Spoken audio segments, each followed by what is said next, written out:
গাজায় ইসরায়েলের গণহত্যার প্রতিবাদের নামে বিভিন্ন জেলায় কেএফসি, বাটা সহ বিভিন্ন প্রতিষ্ঠানে হামলা লুটপাটে জড়িত সন্দেহে অন্তত ৪৯ জনকে আটক করেছে আইন শৃঙ্খলা বাহিনী। এর মধ্যে খুলনা থেকে ৩১ জন, সিলেট থেকে ১৪ জন ও গাজীপুর থেকে ৪ জনকে আটক করা হয়েছে।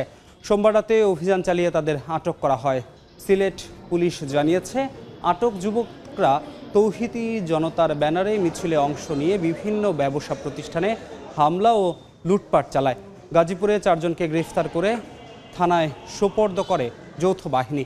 খুলনার বিভিন্ন স্থানে অভিযান চালিয়ে ৩১ জনকে আটক করা হয়েছে। এর আগে সোমবার রাতে ভাঙচুর ও লুটপাটে জড়িতদের গ্রেফতারের নির্দেশ দেন আইজিপি বাহারুল আলম। একটা প্রতিবাদ মিছিলের নাম করে দেশকে অস্থিতিশীল করার মানুষে কতিপয় দুষ্কৃতিকারী হামলা চালায়। পরবর্তীতে বাংলাদেশ সেনাবাহিনীর টিম এবং গাছা থানার টিম ঘটনাস্থলের সিসিটিভি ক্যামেরা পর্যবেক্ষণ করে এই ঘটনার সাথে সম্পৃক্ত ৪ জনকে গ্রেফতার করেছে।